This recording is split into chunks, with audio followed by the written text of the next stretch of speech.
जिसने भी लिखा है ना, बड़ा ही खूब लिखा है कि व्यर्थ की चिंता और भय एक रोग की तरह है जो धीरे धीरे आपको खोखला कर देती है और फिर आखिर में आपको पूरी तरह से बर्बाद कर देती है। तो हमारी आज की कहानी भी ना कुछ ऐसी ही है। काफी समय पहले की बात है। एक बार एक आदमी राजस्थान के किसी शहर में रहता था। वहाँ पढ़ा लिखा था और एक बड़ी सी कंपनी में जॉब भी करता था, लेकिन वहाँ अपनी ज़िंदगी से थोड़ा भी खुश नहीं था।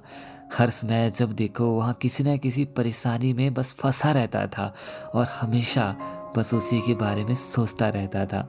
एक बार शहर से थोड़ी सी दूर एक महात्मा का काफिला रुका था। शहर में चारों ओर बस उन्हीं की चर्चा थी। बहुत सारे लोग अपनी समस्या लेकर उनके पास पहुंचने लगे। जब उस आदमी को उस बारे में पता चला तो वहां भी महात्मा के दर्शन करने के लिए चल पड़ा और फिर छुट्टी के दिन वह सुबह सुबह महात्मा के पास पहुंच गया। वहां पर सैकड़ों लोगों की भीड़ जुटी हुई थी। काफी ज्यादा इंतजार के बाद उसका नंबर आया। फिर वह बाबा से बोला, बाबा, मैं ना अपने जीवन से बहुत ज्यादा दुखी हूँ। हर समय मुझे बस समस्याएं घेरे रहती है।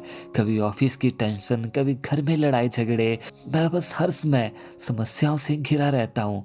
बाबा, कृपया करके आप ऐसा कोई उपाय बताइए कि मेरे जीवन की सारी समस्या खत्म हो जाए और फिर मैं चैन से जी सकूं। उस व्यक्ति की ऐसी बातें सुनकर बाबा मुस्कुराए और बोले, बेटा, आज ना बहुत ज्यादा देर हो गई है। मैं तुम्हारे सभी प्रश्नों का उत्तर कल सुबह दूंगा, लेकिन क्या तुम मेरे एक छोटा सा काम कर सकते हो? बाबा की ऐसी बातें सुनकर वह आदमी बड़े प्यार से बोला, हाँ बाबा, मैं आपका कोई भी काम कर सकता हूँ। फिर बाबा बोले, देखो बेटा, हमारे काफिले में 100 ऊँट है और उनकी देखभाल करने वाला व्यक्ति बीमार पड़ गया है।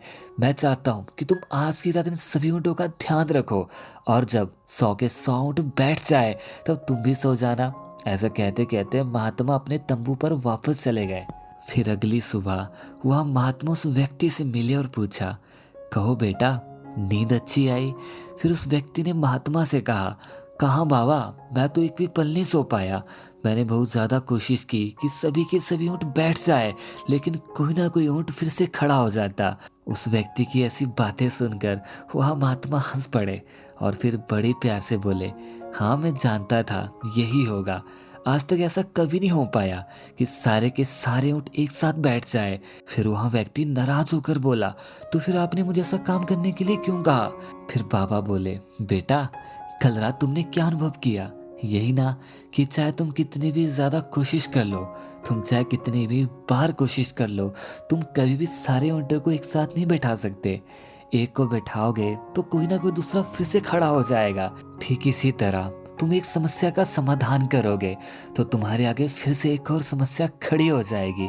इसलिए बेटा, हमेशा याद रखो, जब तक यहाँ जीवन है ना, समस्या तो आती और जाती रहेगी। कोई भी व्यक्ति इन समस्याओं से कभी भी नहीं बच सकता। बाबा की ऐसी बातें सुनकर वह व्यक्ति फिर से बोला, तो बाबा, हमें क्या करना चाहिए? फिर बाबा बोले, बेटा, तुम समस्या होने के बावजूद भी ना बस आनंद लेने की कला सीख लो। कल रात क्या हुआ?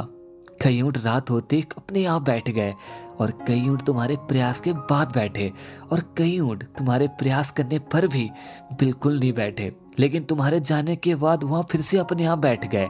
समस्या भी कुछ इसी तरह से होती है।